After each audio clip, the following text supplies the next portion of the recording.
आज हमारा नया चैप्टर स्टार्ट हो रहा है वर्ग, वर्गमूल एवं घनमूल। हमने अभी अभी पाइप और टंकी का प्रश्न हल किया है, उसके बाद अब हम नया चैप्टर स्टार्ट कर रहे हैं। अगर पाइप और टंकी से कुछ भी प्रश्न आपको नहीं समझ में आ रहा है तो मुझे कमेंट कर सकते हैं, मैं फिर से और बना सकता हूँ। ठीक है, तो हमारा क्लास पहला है वर्ग, वर्गमूल एवं घनमूल। वर्ग को अंग्रेजी में बोलते हैं स्क्वायर, वर्गमूल को अंग्रेजी में बोलते हैं स्क्वायर रूट, घन को अंग्रेजी में बोलते हैं क्यूब, घनमूल को अंग्रेजी में बोलते हैं क्यूब रूट। तो पहला हम पढ़ेंगे वर्ग। आखिर ये वर्ग क्या चीज़ होता है? देखो, वर्ग को हम अंग्रेजी में बोलते हैं स्क्वायर। ठीक है, इसको हम दर्शाते हैं मतलब किसी भी संख्या के ऊपर में लिख दो दो, ऊपर मतलब घात। बाय द वे पहले देखो समझो, मान लो एक से घात n लिखा हूँ मैं, तो यहाँ पर x से क्या है? कोई भी संख्या है। संख्या आप कुछ भी ले सकते हो, 1 2 3 4 5 है, आप कमन कुछ भी लो।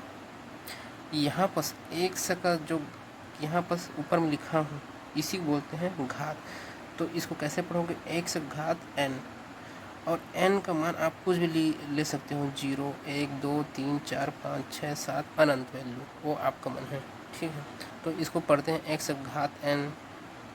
ठीक है, यहाँ तक। या इसी को अंग्रेजी में बोलते हैं पावर। घात को अंग्रेजी में क्या बोलते हैं? याद कर लेना, पावर। अंग्रेजी में क्या बोलते हैं घात को? पावर।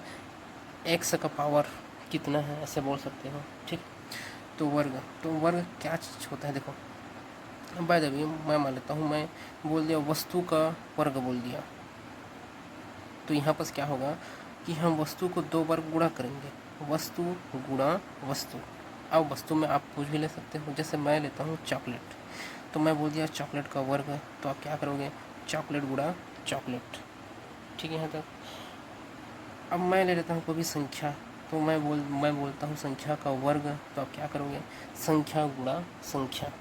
ठीक, तो आप संख्या की जगह ले लो, कोई भी संख्या ले लो, जैसे 2 का वर्ग मतलब 2 गुणा 2। अब कोई भी, या x का पावर 2 या x का वर्ग, कुछ भी बोलो वही है। तो आप क्या करोगे? x गुणा x। मैं बोल दिया y का घात 2 या y का पावर 2 या y का वर्ग, तो आप क्या करोगे? y गुणा y, मतलब वर्ग कोई भी वस्तु या संख्या का आपस में 2 बार गुणा करना ही क्या कहलाता है? वर्ग। जैसे मैं यहाँ पर वस्तु का वर्ग बोल दिया, तो मैं क्या किया? वस्तु गुणा वस्तु, 2 बार गुणा किया। कोई भी वस्तु या संख्या का आपस में 2 बार गुणा, देखो 2 बार गुणा किया, उसी को सेम चीज़, सेम वस्तु को ही। जैसे इसमें संख्या गुणा संख्या, देखो संख्या को मैंने गुणा किया, वो भी सेम संख्या होना चाहिए। जैसे मैं यहाँ पर बोला हूँ 2 का वर्ग, तो देखो 2 को ही 2 गुणा 2 लिखा। ठीक, यहाँ तक। जैसे मैं और एग्जाम्पल लेता हूँ, मैं यहाँ पास मैं ले लेता हूँ 3 का वर्ग बोला, तो अब क्या करना? 3 गुणा 3। ठीक, आपका बनाया, आप लिए 4 का वर्ग बोला, तो आप क्या करोगे? 4 गुणा 4। ऐसा समझ यहाँ तक। आप कुछ भी संख्या ले सकते हो, आप ले सकते हो मैं 50 का वर्ग, तो आप क्या करना? 50 का वर्ग बोला तो 50 गुणा 50। ठीक, यहाँ तक। तो यही है वर्ग, कोई वस्तु या संख्या का आपस में क्या करना है? 2 बार गुणा करना है। आया समझ में यहाँ तक? आगे बढ़ूँ, चलो। अब हम पढ़ेंगे वर्ग संख्या। आखिर क्या होता है वर्ग संख्या? देखो, वर्ग संख्या किसी संख्या को उसी से गुणा करने पर प्राप्त गुणनफल या परिणाम या रिजल्ट वर्ग संख्या कहलाता है। नहीं आया समझ में तो कोई बात नहीं। देखो 2 का वर्ग, देखो तो मैं बोला आपको 2 का वर्ग, तो आप क्या करना? 2 गुणा 2। अब 2 गुणा 2 कितना होते बताओ? 2 दूनी 4। मैं बोला 3 का वर्ग, 3 का वर्ग मतलब 3 गुणा 3, 3 तिया 9। मैं बोला 4 का वर्ग, तो आप क्या करना? 4 गुणा 4, 4 चौके 16।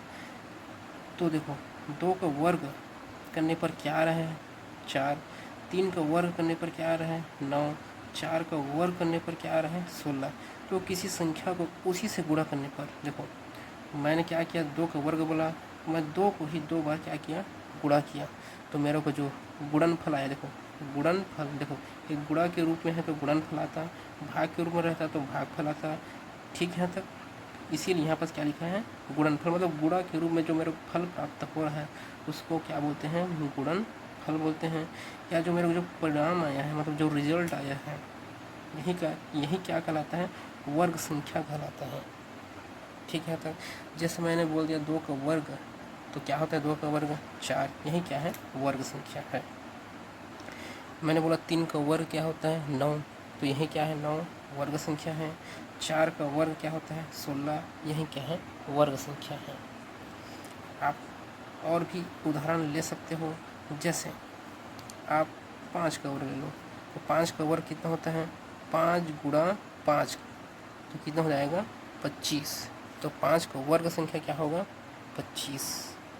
ठीक है, तो आप अनंत मान ले सकते हो, 5 का 6 का 7 का 8 का 9 का, उसको 2 बार गुणा करना।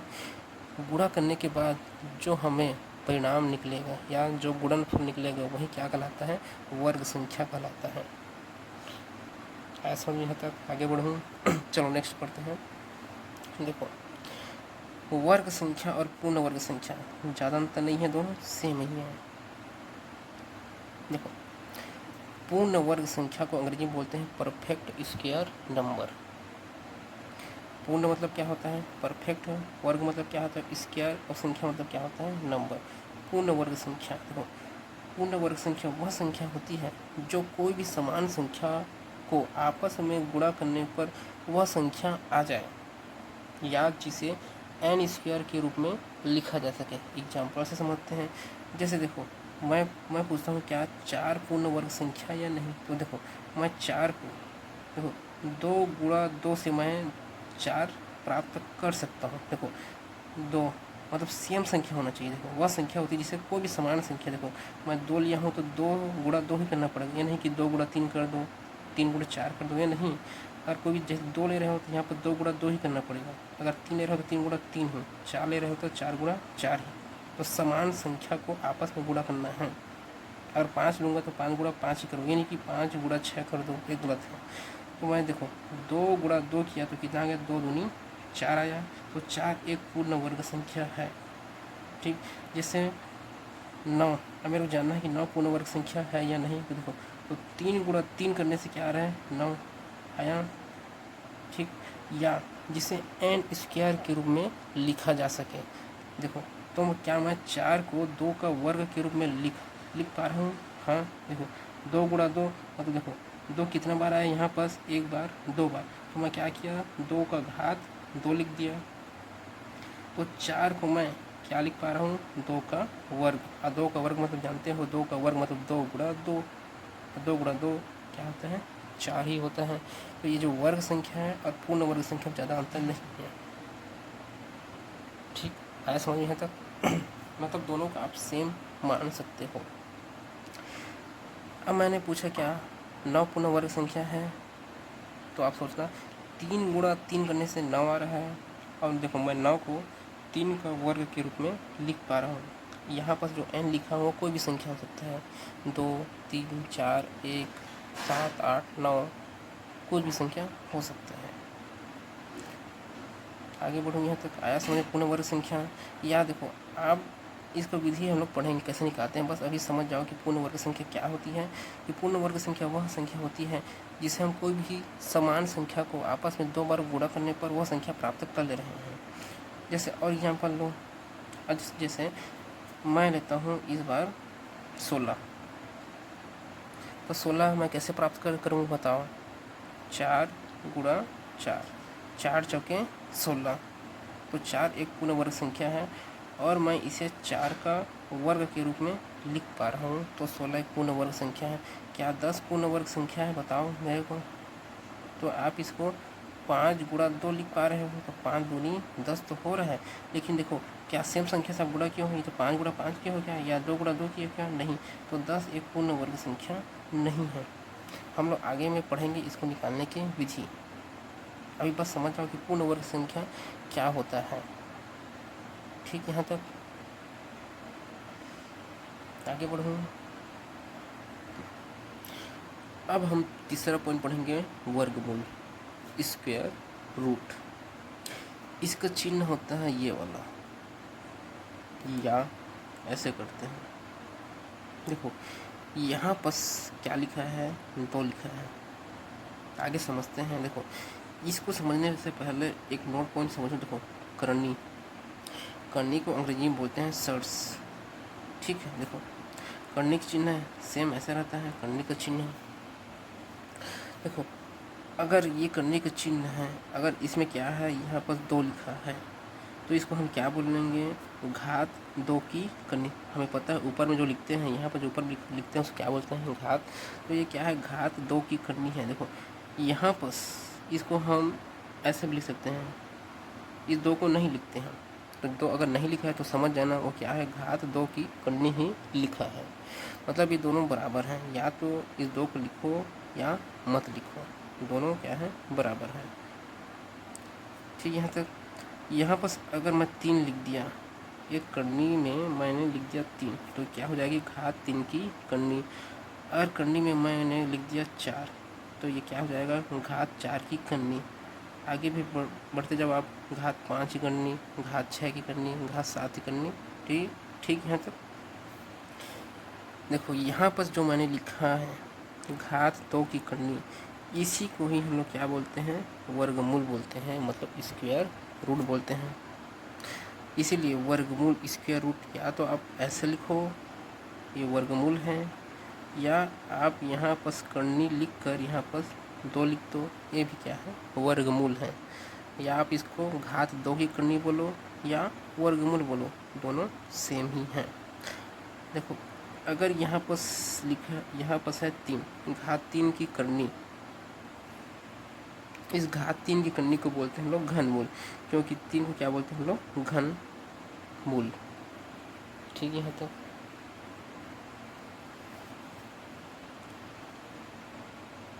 तो वर्गमूल आखिर क्या चीज़ होता है। देखो वर्ग संख्या के प्रतिलोम या उल्टा संक्रिया को वर्गमूल कहते हैं, या वर्गमूल एक ऐसी संख्या है जिसे उसी संख्या से गुणा करने पर मूल संख्या प्राप्त होती है। आगे समझते हैं, देखो उदाहरण से समझते हैं।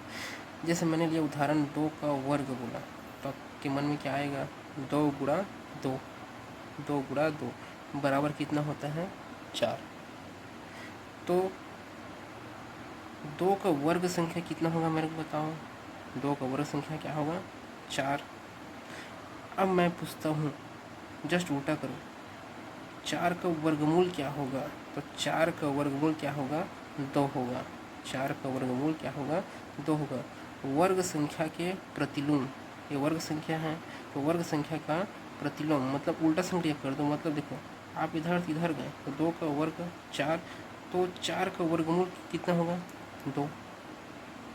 तो वर्ग संख्या के प्रतिलोम उल्टा संक्रिया मतलब रिवर्स कर दो, इसको रिवर्स कर दो, तो उल्टा संक्रिया को क्या बोलते हैं हम लोग, वर्गमूल कहते हैं। तो 4 का वर्गमूल, देखो 4 का वर्गमूल बोलो, या इसको आप क्या करो, यहाँ पर वर्गमूल का चिन्ह लिखो, फिर अंदर में क्या लिख दो, 4। तो 4 का वर्गमूल कितना होगा, 2 होगा। या वर्गमूल एक ऐसी संख्या है, वर्गमूल एक ऐसी संख्या है जिसे उसी संख्या से गुणा करने पर, देखो उसी संख्या से 2 गुणा 2 करने पर मूल संख्या प्राप्त हो जाता है। जैसे देखो मैंने क्वेश्चन में पूछा 4 का वर्गमूल क्या होता है, तो अब क्या करना, तो वर्गमूल एक ऐसी संख्या जिससे उसी संख्या से, जैसे 2 गुणा 2, देखो 2 गुणा 2 मतलब सेम संख्या होना चाहिए, तो उसी संख्या से गुणा करने पर वह मूल संख्या प्राप्त हो जाए। तो देखो, तो 2 गुणा 2 करने पर क्या 4 प्राप्त हुआ, हाँ प्राप्त हुआ। तो 4 का वर्गमूल क्या होगा हमारा, 2 होगा। आया समझ में यहाँ तक।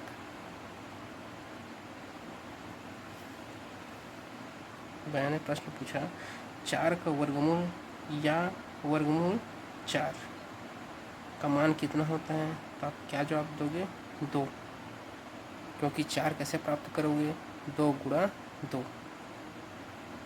ठीक है। तो मैंने पूछा 9 का वर्गमूल या वर्गमूल 9 का मान कितना होता है, तो आप क्या जवाब दोगे, 3, क्योंकि 9 कैसे प्राप्त होगा, 3 गुणा 3। देखो यहाँ पर जो वर्गमूल 4 है, आगे हम लोग पढ़ेंगे। तो 4 कैसे होगा, 2 गुणा 2, 2 गुणा 2 करने से 2 दूनी 4। आपको पता है वर्गमूल, वर्गमूल में क्या होता है, जोड़ी में संख्या बाहर निकलती है, जोड़ी में।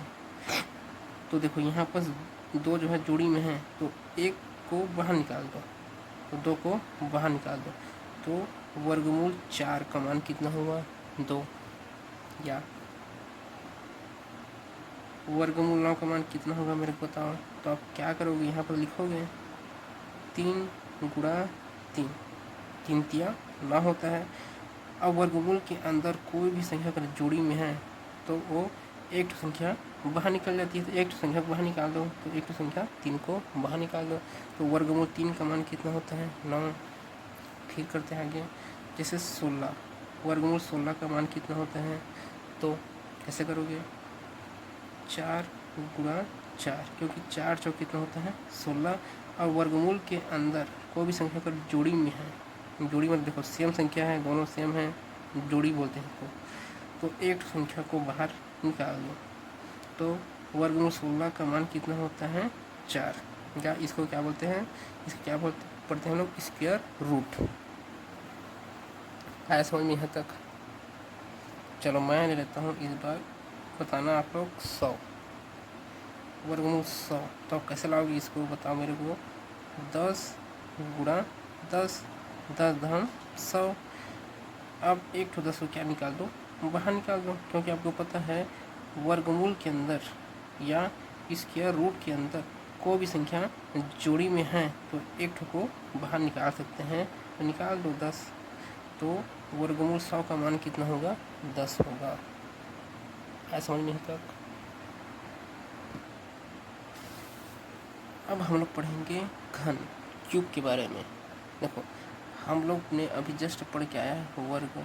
वर्ग वह ऐसी संख्या होती है जिसे आपस में क्या कर दो, 2 बार गुणा कर दो। जस्ट हम लोग पढ़ के आए हैं, देखो यहाँ पर ठीक है। तो देखो वर्ग कोई भी वस्तु संख्या का आपस में 2 बार गुणा करना है, क्या कहलाता है, वर्ग। तो घन क्या कहलाएगा, देखो घन कोई भी वस्तु या संख्या का आपस में 3 बार गुणा करना।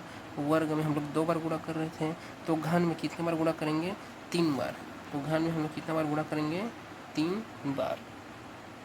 जैसे मैं बोल दिया वस्तु का घात 3 या वस्तु का घन, अभी जस्ट पढ़ाए हूँ। ऊपर में जो रहता है यहाँ पर उसको क्या बोलते हैं, घात बोलते हैं। ये तो कितना घात है, ये घात 3 है, तो वस्तु घात 3 बोलो या वस्तु का घन बोलो। और मैं बोला वस्तु का घन, तो आप क्या करना, वस्तु को 3 बार गुणा करना, वस्तु गुणा वस्तु गुणा वस्तु।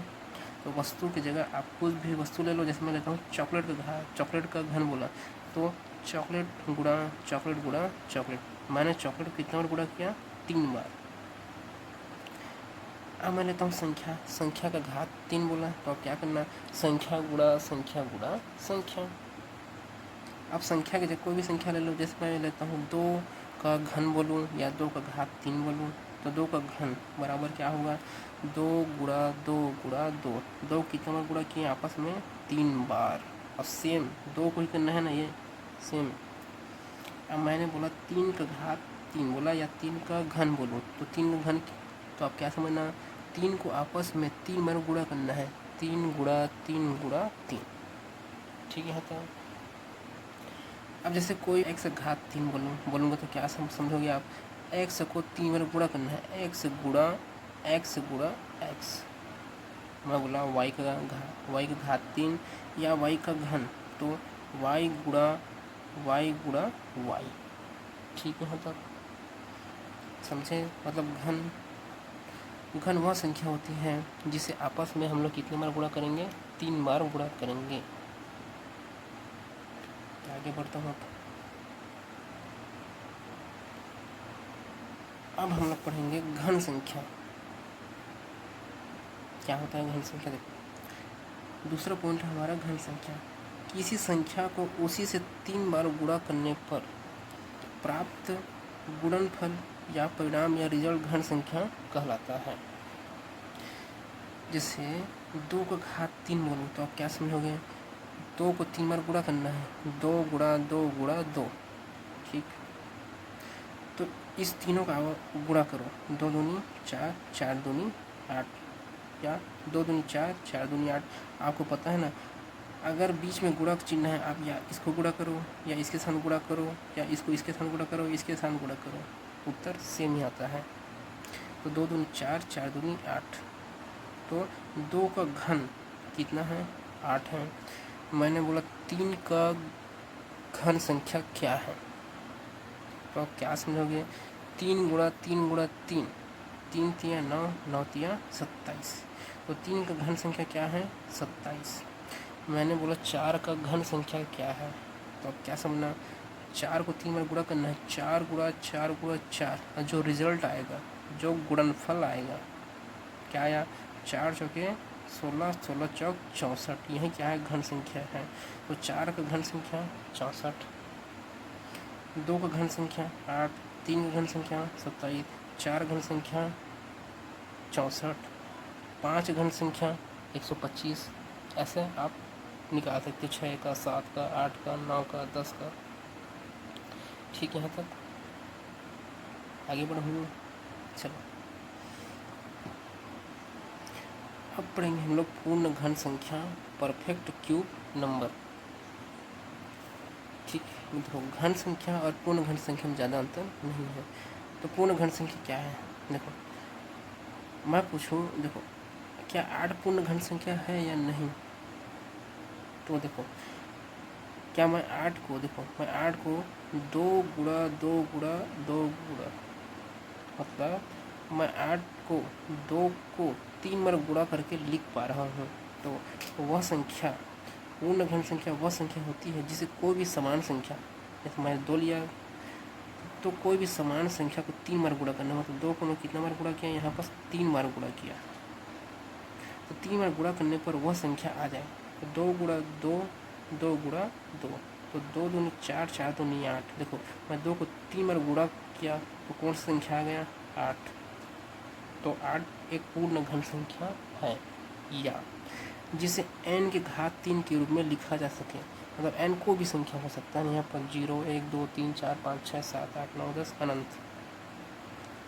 तो देखो, तो यहाँ पर क्या है, मैंने 2 लिख दिया, देखो 2 कितना बार है, 1 बार है, 2 बार है, 3 बार है, इसीलिए मैं 2 की घात 3 लिख दिया। मतलब क्या समझे, 2 को 3 बार मैंने गुणा किया।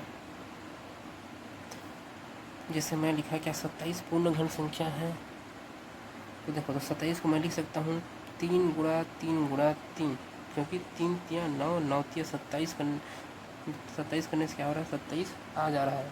मतलब मैं 3 को 3 बार गुणा कर रहा हूँ तो 27 आ जा रहा है, तो 27 एक पूर्ण घन संख्या है। देखो मैं 27 को और 3 की घात 3 के रूप में लिख पा रहा हूँ, तो 27 एक पूर्ण घन संख्या है। और देखो 64, क्या 64 पूर्ण घन संख्या है या नहीं, तो कैसे जानेंगे, तो मैं देखो 64 को मैं 4 गुणा 4 गुणा 4, 4 चौके 16, 16 चौके 64 के रूप में लिख पा रहा हूँ, तो 64 एक पूर्ण घन संख्या है। देखो सेम संख्या होना चाहिए ना, ये नहीं कि 4 गुणा 5 कर दो, 5 गुणा 6 कर दो, ये नहीं। अगर 3 ले रहे हो तो 3 को ही 3 बार गुणा करो, अगर 2 ले रहे हो तो 2 को ही 3 बार गुणा करो, 4 ले रहे हो तो उसी सेम संख्या मतलब 4 को ही 3 बार गुणा करो। अब देखो 1, 2, 3 कितना हुआ, 4, तो 4 घात 3, तो मैं 64 को 4 घात 3 के रूप में लिख पा रहा हूँ, तो 64 एक पूर्ण घन संख्या है। ठीक है, यहाँ तक आगे बढ़ूँ। जैसे मैं एक और एग्जाम्पल लेता हूँ, यहाँ पर मैं आपसे पूछता हूँ क्या 40 पूर्ण घन संख्या या नहीं, तो कैसे करेंगे, देखो 2 गुणा 2 गुणा 10, क्योंकि 2 दूनी 4 और 4 गुणा 10 कितना होता है, 40। तो क्या ये पूर्ण घन संख्या है या नहीं, नहीं है, क्योंकि देखो 2 को मेरे को कितना बार गुणा करना था, 3 बार गुणा करना था, यहाँ 2 तो 2 ही बार गुणा हुआ है, क्योंकि अगला संख्या कौन आ गया, 10, तो ये तो गलत हो गया। तो 40 एक पूर्ण घन संख्या नहीं है। क्या 50 है पूर्ण घन संख्या? बताओ मेरे को। तो कैसे करना? 5 गुणा 5 गुणा 2, क्योंकि 5 पछे 25, 25 दूनी 50, 50 तो आ रहा है क्या, लेकिन मैं 5 को 3 बार लिख पा रहा हूँ या इस 2 को 3 बार लिख पा रहा हूँ? नहीं लिख पा रहा हूँ। तो 50 मेरा पूर्ण घन संख्या नहीं है। आया समझ में यहाँ तक? ठीक। अब मैं ले लेता हूँ 125। अब बताना क्या 125 पूर्ण घन संख्या है या नहीं। देखो 125 को मैं क्या लिख सकता हूँ? 5 गुणा 5 गुणा 5, 5 पछे 25, 25 पंछे 125 आ रहा है। तो 125 पूर्ण घन संख्या है। हम लोग आगे पढ़ेंगे कि मैं ऐसे इसको कैसे लिख पा रहा हूँ, उसका विधि पढ़ेंगे हम लोग आगे, गुणनखंड विधि, भाग विधि। आप टेंशन मत लो। ठीक है यहाँ तक। अब आगे बढ़ते हैं हम लोग घनमूल। जैसे हम लोग अभी जस्ट पढ़ के आए हैं वर्गमूल, अब पढ़ेंगे हम लोग घनमूल। घनमूल को अंग्रेजी में क्या बोलते हैं? Cube root. Cube root. देखो इसको हम लोग कैसे दर्शाते हैं? ये कन्नी है, तो कन्नी का घात 3, तो कन्नी के घात 3 को ही घनमूल कहते हैं। जस्ट हम लोग पीछे में पढ़ के आए हैं। तो आखिर घनमूल क्या होता है? जैसे मैं बोल दिया सॉरी 2 का घात 3, तो आप क्या समझे? या 2 का घन बोल दिया तो आप क्या समझे? 2 को 3 बार गुणा करना है, तो 2 गुणा 2 गुणा 2, इसका परिणाम कितना निकल के आया? 2 दूनी 4, 4 दूनी 8। ठीक। तो 2 का घन संख्या कितना हुआ? 8। अब क्या मार दो, इसको रिवर्स मार दो, मतलब उल्टा कर दो। तो 8 का घनमूल कितना होगा? 2। तो 8 का घनमूल कितना होगा? 2। तो इसीलिए मैंने लिखा है परिभाषा, घन संख्या के प्रतिलोम। ये घन संख्या है, 8 एक घन संख्या है, तो घन संख्या के प्रतिलोम मतलब उल्टा, उल्टा संक्रिया को, उल्टा जब रिवर्स, उल्टा संक्रिया मतलब क्या होता है कि जो क्रिया करते हैं उसको घनमूल कहते हैं। तो 8 का घनमूल कितना होगा? 2। या घनमूल एक ऐसी संख्या है, मतलब ये जो घनमूल है, क्योंकि 2 क्या है? घनमूल है। तो घनमूल एक ऐसी संख्या है, मतलब 2 क्या है? मेरा घनमूल है। तो घनमूल एक ऐसी संख्या है जिसे उसी संख्या से, मतलब 2 को आपस में 3 बार गुणा करने पर, 2 गुणा 2 गुणा 2, 3 बार गुणा करने पर मूल संख्या प्राप्त हो जाए। 8 प्राप्त हो गई, तो क्या है? 2 एक घनमूल है। क्या है समझ में या नहीं आया? जैसे 2 क्या है मेरा? यहाँ पर से घनमूल है। क्यों घनमूल है भाई? क्योंकि मैं 2 को 3 बार गुणा करूँ, 2 दूनी 4, 4 दूनी 8, तो 2 जो है 8 का घनमूल है। अगर मेरा क्वेश्चन पूछता 2 का घन संख्या क्या होगा, तो मेरा जवाब रहता 8। 8 का घनमूल क्या होगा? तो क्या होगा? 2। रिवर्स आ जाओ। जैसे यहीं पर मैं एक और उदाहरण लेता हूँ। जैसे मैंने ले लिया एक और एग्जाम्पल, जैसे 3 का घात 3 क्या होता है बताओ? 3 घात 3 मतलब 3 गुणा 3 गुणा 3, 3 तिया 9, 9 तिया 27। ठीक है। तक मेरा प्रश्न मैं ऐसे पूछता, 3 का घन संख्या क्या होगा? 3 का घन संख्या क्या होगा? तो आप क्या उत्तर देते? 3 का घन संख्या 27 होता। मैं प्रश्न पूछता 27 का घनमूल क्या होगा?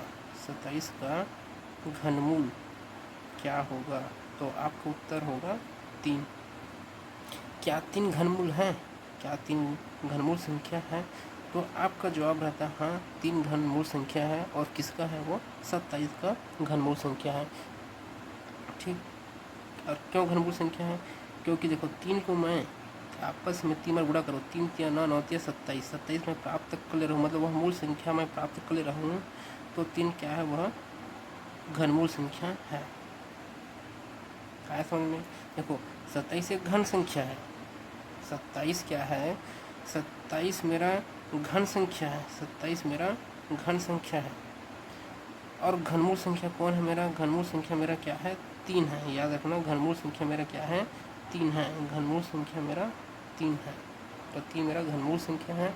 और घन संख्या कितना है, 27। 3 का घन संख्या 27, 27 का घनमूल संख्या 3। मैं आपको प्रश्न पूछूंगा 8 का घनमूल, 8 का घनमूल, या मैं ऐसे लिख दूँ गणित की भाषा में, 8 करने के अंदर में और यहाँ पर 3 लिख दूँ, तो आप क्या समझना, 8 का घनमूल कितना होगा, 2। ठीक है, यहाँ तक देखो मैंने यहाँ पर लिखा है घनमूल 8 का मान 2, तो कैसे हुआ देखो, हम लोग जानते हैं कि 8 कैसे लाएंगे, हम लोग बताओ मेरे को, 2 गुणा 2 गुणा 2, 2 दूनी 4, 4 दूनी 8। और आप हमेशा याद रखना, अगर घनमूल के अंदर, क्योंकि यहाँ पर 3 है, घनमूल के अंदर कोई भी संख्या, ठीक है, 3 के मतलब उसका जो है 3 जोड़ी है, ठीक है, मतलब वो संख्या 3 ठो है, तो वो संख्या एक बार आता है। तो देखो यहाँ पर तिगड़ी बन रही है, क्या बन रहा है, तिगड़ी बन रही है। तो देखो हम लोग पढ़े हैं वर्गमूल में, वहाँ पर जोड़ी बनता था, तो यहाँ पर क्या बन रहा है, तिगड़ी बन रहा है, मतलब 3 की जोड़ी बन रहा है।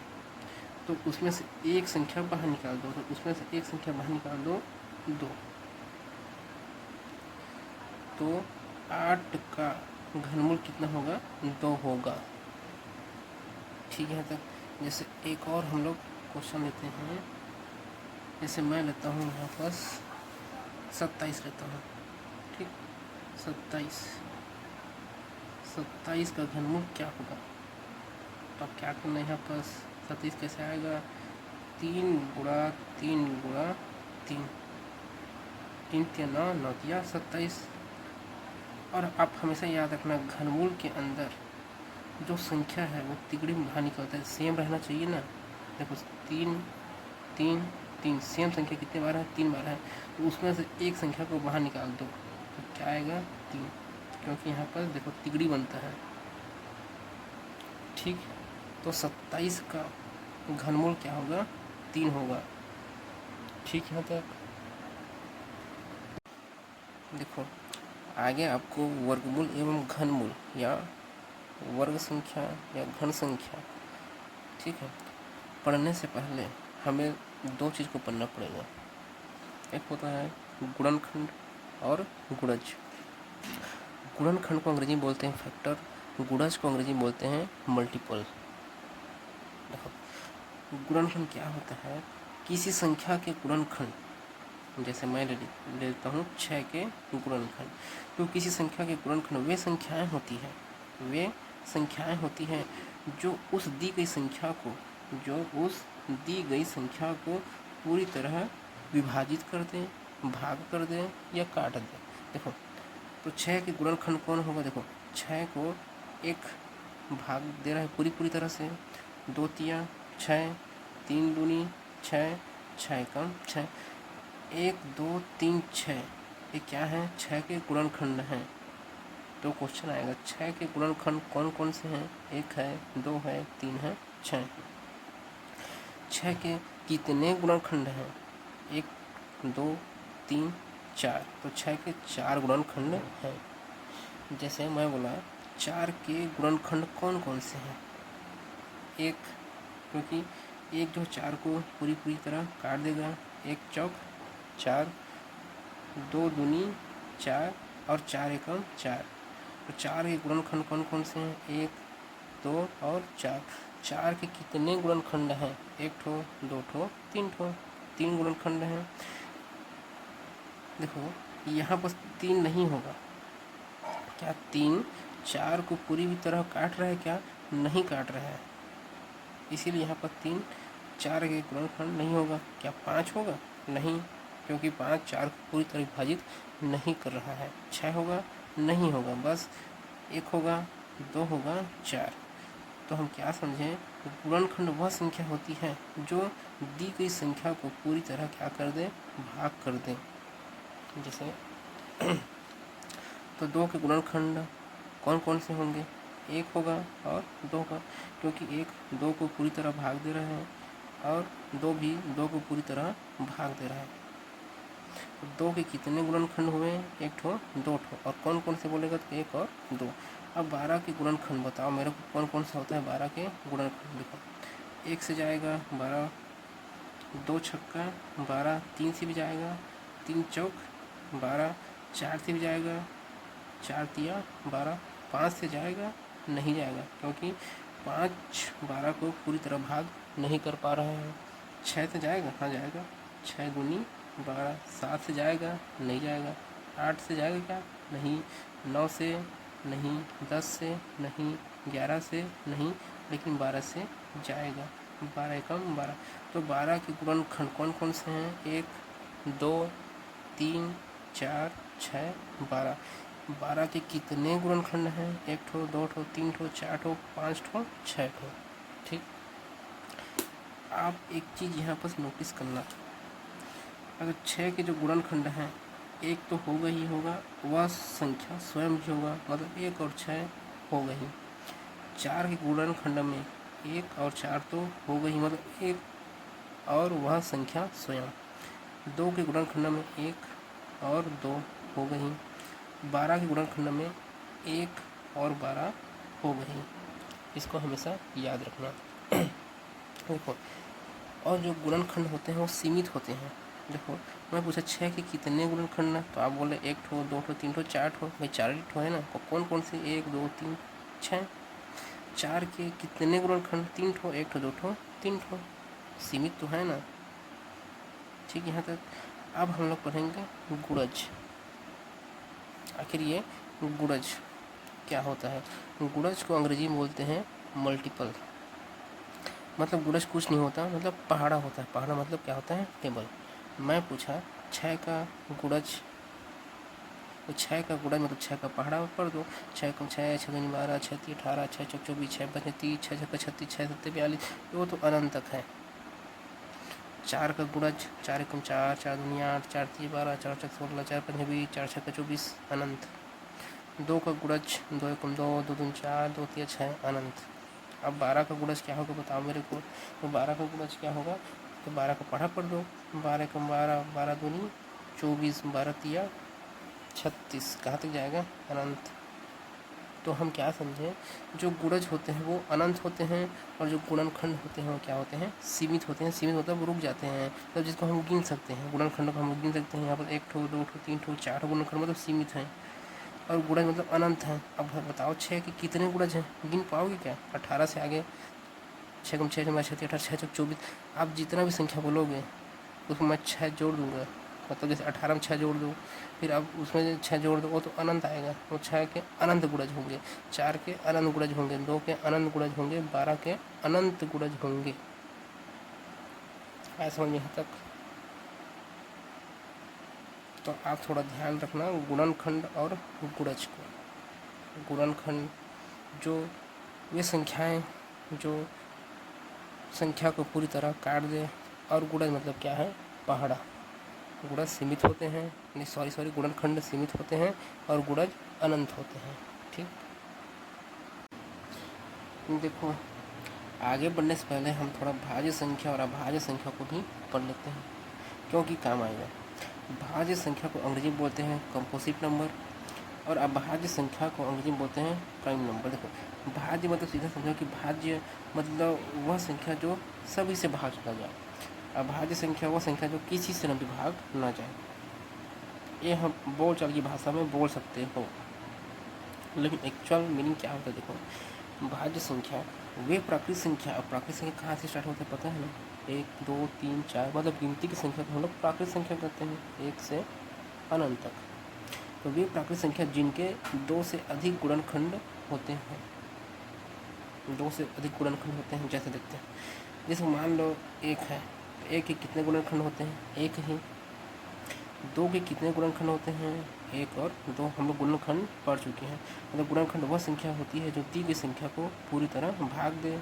मतलब 2 को 1 और 2 दोनों मिलकर काट रहे हैं, 3 को 1 और 3, 4 को 1 काट देगा, 2 काट देगा, 4 काट देगा। तो मेरे को बताओ, तो वे संख्याएं, वे प्राकृतिक संख्याएं जिनके 2 से अधिक गुणनखंड होते हैं भाज्य संख्या कहलाते हैं। क्या एक भाज्य संख्या है? नहीं, क्योंकि इसका केवल एक ही गुणनखंड है। क्या 2 भाज्य संख्या है? नहीं, क्यों नहीं? क्योंकि इसके भी केवल कितने गुणनखंड हैं? 2 ही गुणनखंड हैं। कितना होना चाहिए भाज्य के लिए? 2 से अधिक। क्या 3 भाज्य संख्या है? नहीं, क्योंकि इसका भी केवल 2 ही गुणनखंड है, 1 और 3। क्या 4 भाज्य संख्या है?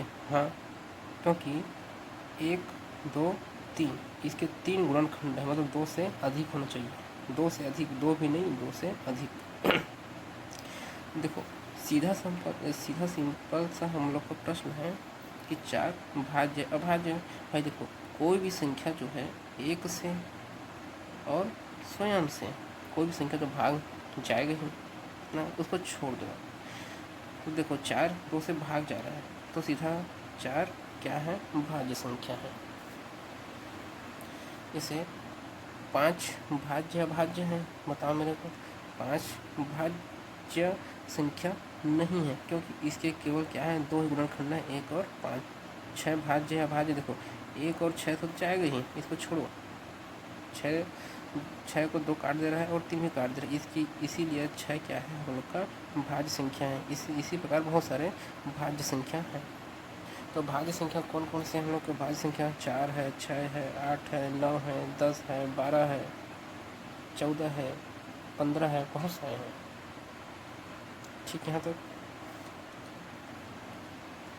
सिंपल से याद रखना, भाज्य संख्या जो सभी से भाग चला जाए। एक और स्वयं से, जैसे 4 भाज्य है, 1 और स्वयं से तो हर कोई संख्या जाएगा। जैसे 2 भी जा रहा है 1 और स्वयं से, मतलब 1 और 2 से 3 भी जा रहा है 1 और 3 से, तो क्या ये भाज्य संख्या है? नहीं है। मतलब उसके अलावा, मतलब 1 और स्वयं के अलावा कोई अन्य संख्या अगर उसे काट दे रहा है तो वे भाज्य संख्या है। सिंपल से याद करना। या हम लोग मूल परिभाषा क्या है? जिसके 2 से अधिक गुणनखंड हो, 2 भी नहीं, 2 से अधिक गुणनखंड हो। ठीक है, तो अब अभाज्य संख्या तो सिंपल परिभाषा है हम लोग का, जो किसी भी संख्या से भाग ना जाए। तो वे प्राकृतिक संख्या जिनके केवल 2 ही गुणनखंड होते हैं अभाज्य संख्या कहलाते हैं। क्या 1 अभाज्य संख्या है या नहीं? नहीं, क्योंकि 1 को केवल 1 ही काट रहा है और इसका केवल 1 ही गुणनखंड है, इसीलिए 1 अभाज्य संख्या नहीं है। ठीक है, तो 2 के देखो केवल 2 गुणनखंड है, 1 और 2, तो ये अभाज्य संख्या है। 3 के केवल 2 गुणनखंड है, तो ये अभाज्य संख्या है। 4 के 3 गुणनखंड है, तो ये अभाज्य संख्या नहीं है, भाज्य संख्या है। 5 केवल 2 गुणनखंड है, 1 और 5, तो ये कौन संख्या है? अभाज्य संख्या है। 6 के 1, 2, 3, 4 गुणनखंड है, इसीलिए ये कौन सी संख्या है? ये भाज्य संख्या, अभाज्य संख्या नहीं है। आया समझ में यहाँ तक? तो अभाज्य संख्या कौन कौन सा होगा? 2, 3, 5, 7, 11, 13। मतलब अभाज्य संख्या वही संख्या होती है जो किसी से भी भाग ना जाए। सिंपल याद रखना भाई। 1 और स्वयं से तो हर संख्या जाएगा, मतलब 2 तो 1 और 2 से जाएगा ही, 3 1 और 3 से जाएगा ही, कुछ हटाओ। मतलब 1 और स्वयं को छोड़कर अन्य अगर कोई संख्या उसको भाग दे रहा है तो भाज्य होगा, अगर नहीं दे रहा है तो अभाज्य संख्या होगा। अब यहाँ पर देखो एक बात, यहाँ पर देखो, क्या एक भाज्य संख्या है? नहीं है, क्योंकि इसकी केवल 1 ही गुणनखंड है। क्या एक अभाज्य संख्या है? बताओ, नहीं है, क्योंकि इसका केवल 1 ही गुणनखंड है। भाज्य के लिए 2 से अधिक गुणनखंड चाहिए और अभाज्य के लिए केवल 2 ही गुणनखंड चाहिए, तो इसका तो 1 ही है। तो 1 ना तो भाज्य संख्या है, ना ही अभाज्य संख्या है। इसको आप नोट कर लेना कि 1 ना तो भाज्य संख्या है और ना ही अभाज्य संख्या है।